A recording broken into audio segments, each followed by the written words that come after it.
স্কুলে নিয়োগ দুর্নীতি মামলা এবার প্রাক্তন শিক্ষামন্ত্রীর বিরুদ্ধে রাজসাক্ষী হতে চাইলেন তারই জামাই কল্যাণময় ভট্টাচার্য এবং তিনি জানাচ্ছেন যে মামলা সংক্রান্ত সমস্ত তথ্যই তিনি প্রকাশ্যে আনতে তৈরি। প্রাক্তন শিক্ষামন্ত্রীর বিড়ম্বনা কি আরো বাড়লো, এই প্রশ্ন অবশ্যই থাকছে এবং একই সঙ্গে আজকে আনন্দ সকালে উঠে আসবে কোথাও জগন্নাথ মন্দির তো কোথাও রাম মন্দির। এই বাংলায় ভোটে জয়ের পথ কি এখন পুরোটাই আবর্তিত হচ্ছে ধর্মীয় রাজনীতিকে কেন্দ্র করে? এই সমস্ত বিষয় নিয়ে আলোচনা চলবে। যারা রয়েছেন প্রথমেই পরিচয় পর্ব সর্ব আমাদের সঙ্গে রয়েছেন সমীর চট্টোপাধ্যায়, রয়েছেন রাজশ্রী লাহিড়ী প্রাক্তন আইবি কর্তা, গদাধর চট্টোপাধ্যায় এবং রয়েছেন রবীন্দ্রনাথ ভট্টাচার্য। আলোচনায় আসবো, প্রত্যেকেই স্বাগত জানাবো। তবে শুরুতেই আসুন আপনাদের দেখাই যে নিয়োগ দুর্নীতি মামলায় এবার প্রাক্তন শিক্ষামন্ত্রীর বিরুদ্ধে রাজসাক্ষী হতে চাইলেন তারই জামাই কল্যাণময় ভট্টাচার্য। সিদ্ধান্ত নেওয়ার জন্য তার উপর কেউ প্রভাব খাটায়নি, এমনই উল্লেখ ইডির বিশেষ আদালতের রায়ের কপিতে। স্কুলে নিয়োগ দুর্নীতি মামলায় শ্বশুরমশাই গ্রেফতার হওয়ার পর নাম জড়িয়েছিল তারও, নাম রয়েছে কেন্দ্রীয় এজেন্সির চার্জশিটে।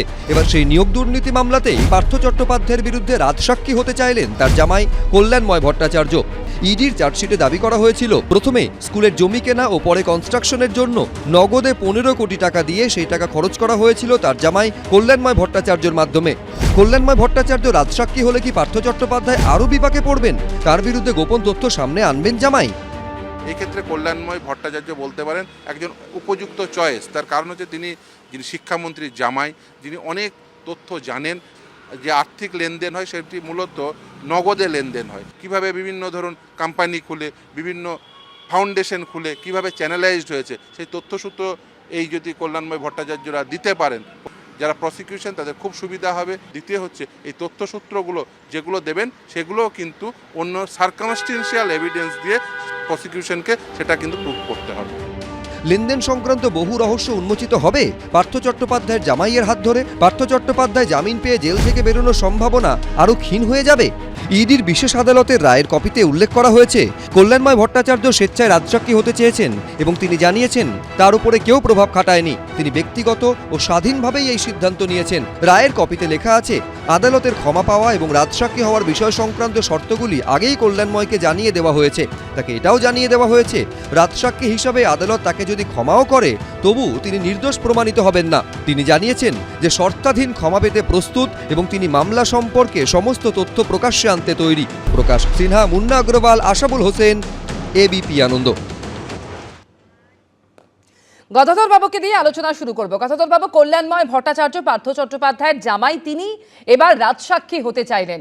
কোন কোন জায়গায় বড় ব্রেক থ্রু হতে পারে? কারণ এখনো পর্যন্ত যা খবর, লেনদেন সংক্রান্ত নানান গুরুত্বপূর্ণ তথ্য তার কাছে রয়েছে এবং তিনিও জানিয়েছেন যে মামলা সংক্রান্ত সমস্ত তথ্য তিনি প্রকাশ্যে আনতে তৈরি। দেখুন, নাম্বার ওয়ান, এটা একটা লিগ্যাল প্রসেস। যে কোনো লোক, যে কোনো অ্যাকমপ্লিশড আপনার অ্যাপ্রুভার হতে পারে। আমাদের আইনে আছে, আমাদের সাক্ষ্য অধিকরণ যে আইন, সেখানে নতুন আইনেও এটা আছে। এটা কোনো নতুন কিছু নয় আমাদের ইতিহাসে। কিন্তু কথা হচ্ছে এই যে কল্যাণময় ভট্টোপাধ্যায় এতদিন পর যে হঠাৎ কেন রাজসাক্ষী হতে প্রভোগ করলো তাকে, এই জিনিসটা বিরাট কোশ্চেনের মুখে। নিশ্চয়ই এর পিছনে একটা মোটিভ আছে। সেই মোটিভটা কী সেটা কিন্তু ও রাজসাক্ষী দেওয়ার পরেই এরা জানা যাবে, নাম্বার ওয়ান। নাম্বার টু, যে কোশ্চেনটা এখন আসবে সেটা হচ্ছে যে কল্যাণময় ভট্টোপাধ্যায় কতটুকু জানে দুর্নীতি সম্বন্ধে, তার কতটুকুর পৌঁছ আছে। এটা যতটুকু জানে সেটুকুই বলতে পারবে ও, এবং সেটুকুই ওর বলা উচিত। এবং এটা স্বেচ্ছায় বলবে, স্বেচ্ছায় তো বলতে হয়, এটা ভলেন্টারি, একে কোনো প্রভোগ করবে না। কারণ অ্যাপ্রুভার হওয়ার সময় কন্ডিশনে হচ্ছে যে আমি নিজের স্বেচ্ছায় এগুলো বলছি, যতটুকু জানি সেগুলো বলছি, সেগুলো ভেরিফাই করবে, সেগুলো আবার ভেরিফিকেশনের মধ্যে আসবে। কথাটা হচ্ছে যে কল্যাণময় ভট্টাচার্যের যে এখানে যে রোলটা হচ্ছে সেটা খুব পিভটের রোল। যেটাকে জানা যাচ্ছে যে আপনার পার্থ ভট্টাচার্যের কিছু টাকা যেসব আপনার এজেন্সি খুলে, যেসব কোম্পানি খুলে করেছিল, তার মধ্যে কল্যাণময় ভট্টাচার্য ইনভলভ ছিল। একেবারে আপনি মনে করছেন তার ভূমিকা অত্যন্ত গুরুত্বপূর্ণ। রবীন্দ্রনাথ বাবু, তাহলে দুর্নীতির জাল কতটা বিস্তৃত, সেই মাথা অবধি পৌঁছানোর কাজ কিছুটা কি সহজ হবে এবার? দেখুন কীরকম পরিমাণ মানে ধীর গতিতে কাজ হচ্ছে। 2022 সালে গ্রেপ্তার হলেন, আর আজকে এতদিন বাদে তার জামাই এসে হঠাৎ করে আগত হয়ে বললেন যে উনি রাজসাক্ষী হবেন। মানে এটা কি কোনো গট আপ গেম?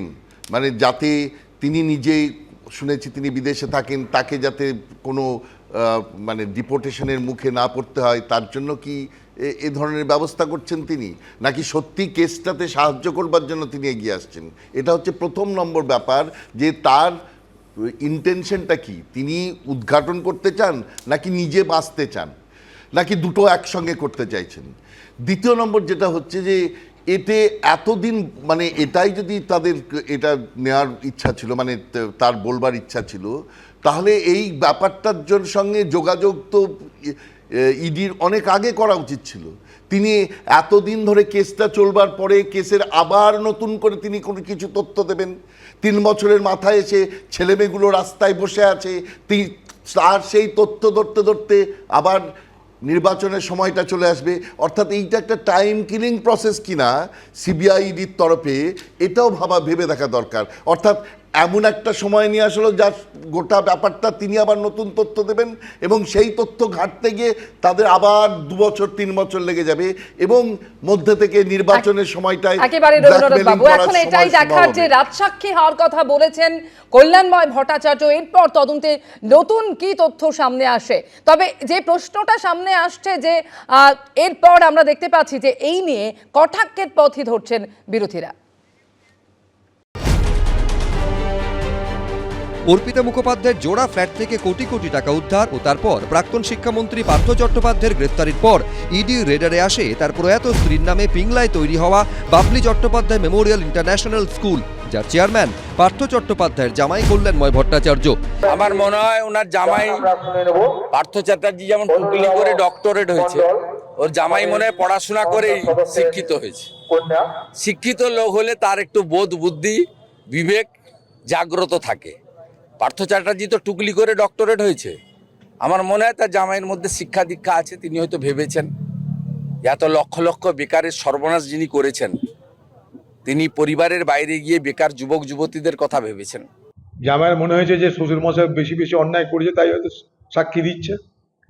বাংলা এরকম ঘরে ঘরে প্রতিবাদ হোক, আমরা চাই, কিন্তু শুধুমাত্র পার্থ চট্টোপাধ্যায়কে দিয়েই এ সমস্যার সমাধান করবার কোনো প্রচেষ্টা সফল হতে পারে না। ম্যাজিস্ট্রেটের কাছে পার্থ চট্টোপাধ্যায়ের জামাইয়ের গোপন জবানবন্দি রেকর্ড করার নির্দেশ দিয়েছেন বিচারক। এখন পার্থবাবুর পারিবারিক ব্যাপারে আমরা কি হস্তক্ষেপ করব? ইডির মামলাটা আসলে আসুক, তখন এইসব নিয়ে ভাবা যাবে। ইডির মামলা তো এখনো আসেনি। মাঝে মাঝে পার্থবাবু করছেন, জামিনের জন্য আবেদন করছেন, সেই স্টেজে ইডির মামলা আসেইনি। এটা তো ইডির ব্যর্থতা। এখন যে কেউ রাজসাক্ষী হতে পারে, তাই নিয়ে খুব ভাবার আছে বলে আমার মনে হয় না। স্কুলে নিয়োগ দুর্নীতি মামলায় অনেকেই জামিন পেয়ে গেলেও এখনো জেলেই কাটাতে হচ্ছে পার্থ চট্টোপাধ্যায় সহ কয়েকজনকে। প্রকাশ সিনহা, মুন্না অগ্রওয়াল, আশাবুল হোসেন, এবিপি আনন্দ। সমিতা, আপনি শুনলেন যে বিরোধীরা কিন্তু কটাক্ষ করতে ছাড়ছেন না, এবং তারা অনেকেই প্রশ্ন তুলছেন যে এটা কোথাও নিজে বাঁচার চেষ্টা। কিন্তু এটা তো প্রশ্ন যে তৃণমূলের অস্বস্তি কি বাড়লো না এই গোটা ঘটনার মধ্যে দিয়ে? না, তৃণমূলের অস্বস্তি আগেও বাড়েনি, নারদার ক্ষেত্রেও বাড়েনি, সারদার ক্ষেত্রেও বাড়েনি। বাংলার মানুষ জবাব দিয়েছে। এই দুর্নীতির মামলা যবে থেকেই হয়েছে, আমি বলি বিচারাধীন বিষয়, কোর্টের নির্দেশে ইডি সিবিআই তদন্ত করছে দীর্ঘদিন ধরে। তার মধ্যে অনেকে অভিযুক্তরা আবার বেলও পেয়ে গেছেন, অর্থাৎ জামিনও পেয়েছেন। স্বাভাবিকভাবে আজকে যে নামটা রাজসাক্ষী হিসেবে তার জামাইয়ের নাম আসছে, এখানে যে 15 কোটি টাকা বাবলি চ্যাটার্জি মেমোরিয়াল ইন্টারন্যাশনাল স্কুলের চেয়ারম্যান হিসেবে তিনি কিভাবে খরচ করেছেন, কালো টাকা না সাদা টাকা, এটা ইডি নিশ্চয়ই দেখবেন। এবং রাজসাক্ষী হয়ে তিনি যদি মনে করেন যে কিভাবে দুর্নীতি হয়েছে, কোথায় গিয়েছে দুর্নীতির টাকা, যদি অর্পিতার ফ্ল্যাট থেকে যে কোটি কোটি টাকা পাওয়া গেছে, আমরা যা ছবিতে দেখেছি, আমরা এখনও বুঝতে পারিনি ওটা কার টাকা, কোথা থেকে এসছে। এখনও পর্যন্ত ইডি সিবিআই কিন্তু প্রমাণ করতে পারেনি। আর যদিও এসে থাকে, এখনও আমার মনে হয় যাদের টাকা দুর্নীতির সাথে ঢুকেছে তারা যদি ফেরত পায় ভবিষ্যতে, অন্তত সেই উপকারটা হবে। আমি ইডি সিবিআইয়ের কাছে করজোড়ে অনুরোধ করব, আপনারা তাড়াতাড়ি তদন্ত শেষ করে অন্তত নিষ্কৃতি দিন যদি দুর্নীতি হয়ে থাকে। রাজস্বীর কাছে আসবো। রাজস্বী, পার্থ চট্টোপাধ্যায় ঘনিষ্ঠের বাড়ি থেকে যে রাশি রাশি টাকা উদ্ধার হয়েছিল এবং কিভাবে ওই টাকা কালো থেকে সাদা করা হতো তা তুলে ধরতে এই কল্যাণময়ের বয়ানকেই এখন হাতিয়ার করতে চাইছে ইডি। এক নম্বর কথা হচ্ছে 2023 সালের সিবিআই এর দেওয়া 5th চার্জশিটে কল্যাণময় ভট্টাচার্যের নাম আসে। পার্থ চট্টোপাধ্যায়ের স্ত্রীর নামে যে বিলাসবহুল পিংলাতে স্কুলটি আবিষ্কার হয়, যেটা আমরা এবিপি আনন্দর পর্দায় দেখেছিলাম, যে একটা গ্রামের মধ্যে একটা বিরাট বড় স্কুল, তার চেয়ারম্যান হচ্ছেন কল্যাণময় ভট্টাচার্য, মালিক হচ্ছেন পার্থ চট্টোপাধ্যায়ের স্ত্রী।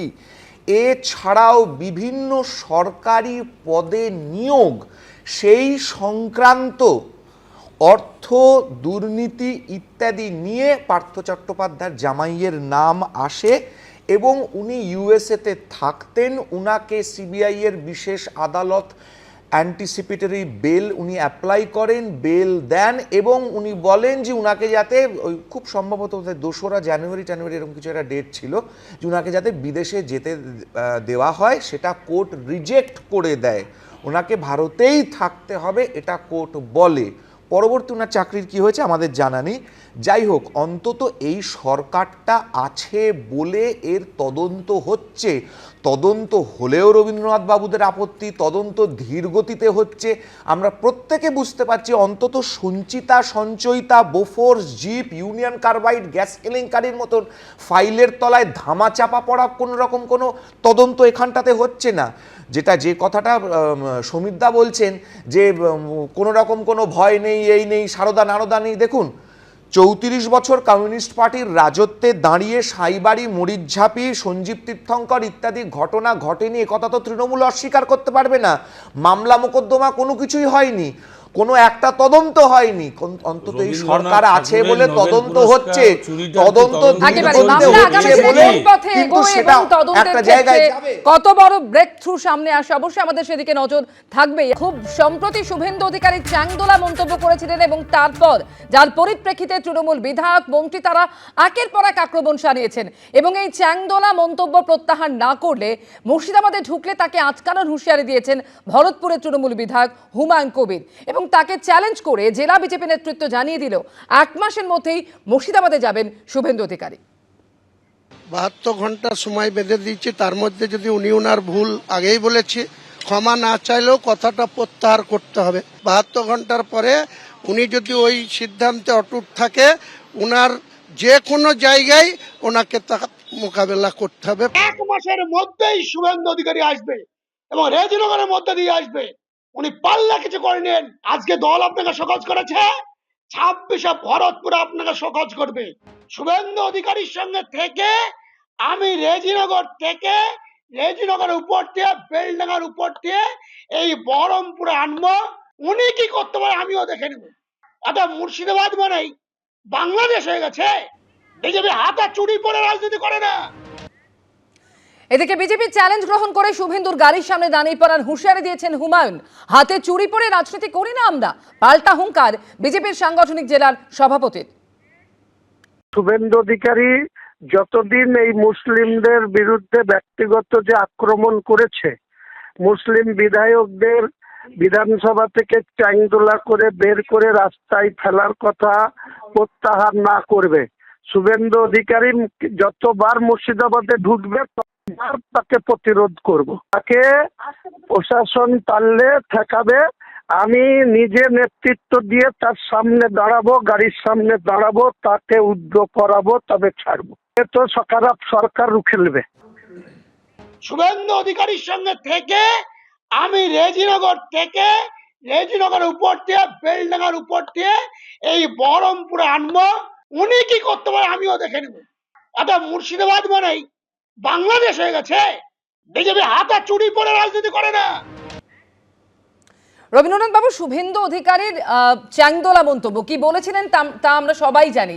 তার পাল্টা হুমায়ুন কবির তিনি কি বললেন না ঠুসে দেব, এবং তারপরেও অর্থাৎ শোকাজ করার পরেও আমরা দেখতে পাচ্ছি তিনি কোনোভাবেই দমতে রাজি নন। মানে একের পর এক যে মন্তব্য আসছে, কেউ দ্বিতীয়বার ভাবছেন না এই ধরনের কথা বলার আগে।